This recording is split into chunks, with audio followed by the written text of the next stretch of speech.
Hello everyone, thank you for watching my video. I want to show you a short video of my setup for VMware Home Lab. I will show you my hardware I used and some of the configuration. Now there are different ways to start with a VMware Home Lab, but I decided to go with a shared storage, switch and some ESX hosts. It's up to you to decide how much you want to spend on a Home Lab. That being said, let's take a look at my components. The first thing I have open here is my switch. Of course you need a switch to connect everything together, your ESX host to your storage. I got my hands on a layer 3 switch, but you can use a basic switch also. But I prefer a layer 2 switch because sometimes you need VLANs and I prefer to enable jumbo frames. So change your MTUs to 9000 so you can use jumbo frames to your storage. The switch is basically set up for now. There are no VLANs configured. The only thing I changed here is the advanced settings. You can have enabled the jumbo frames. So normally on a different switch you will set your MTU to 9000 or 9000 and more. With the Cisco switch you can put it on a VLAN or on a port group or a port, different ports together. Next, storage. Let me go to the overview. I have I decided to buy me a 6 bay network storage. I basically configured my disk in a RAID 5 configuration because I needed maximum capacity and I don't need more performance out of my storage for now. So as you can see, my 6 disks are here.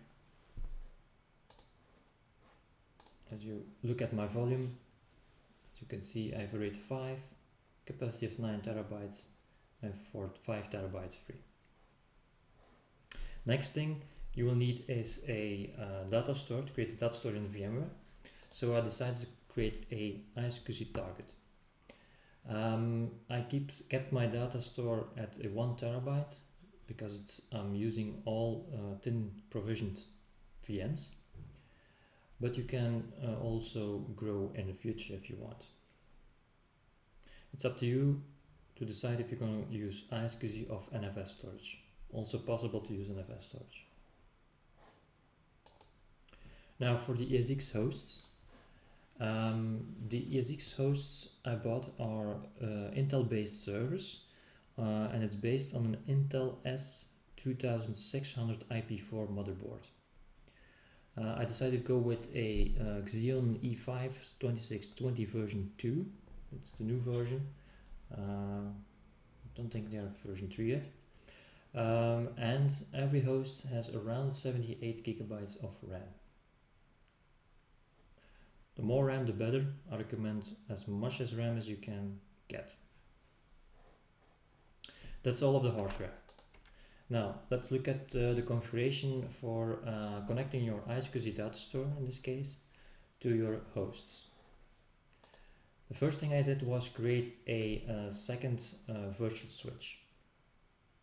Because I have 4 NICs on my motherboard, I was able to split the management network and the storage network. I used the best practice from VMware to create a multi-pathing to my storage. So you will need 2 VM kernel ports on the switch. As you can see, I named my first one storage_1 and the second one storage_2. Now let me show you what I did.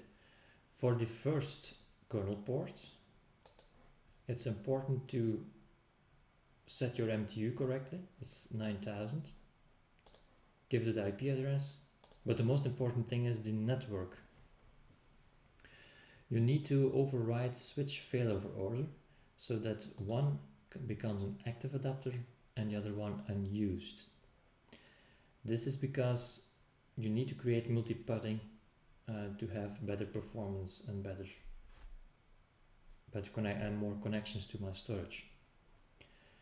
So this is also done on the second kernel port, again 9000 NTU, but as you can see, if you have noticed, the 3 network card is now first and the second is now unused.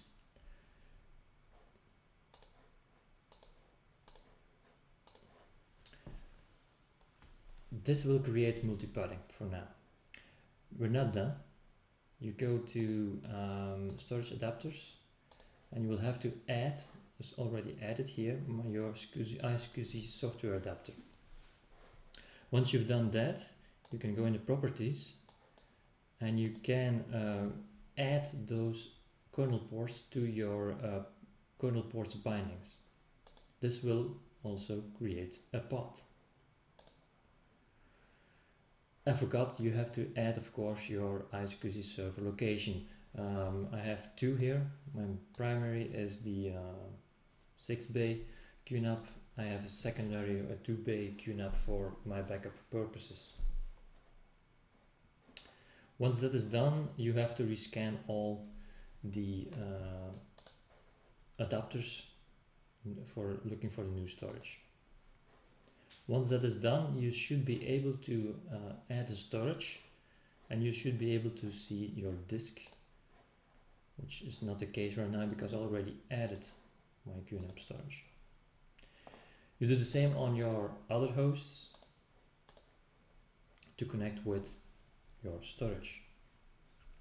That's it for now. If you have any more questions, don't hesitate to contact me or follow me on my channel or Twitter or my blog page. I will leave a link under this video how to reach me on my blog page. Thank you for watching.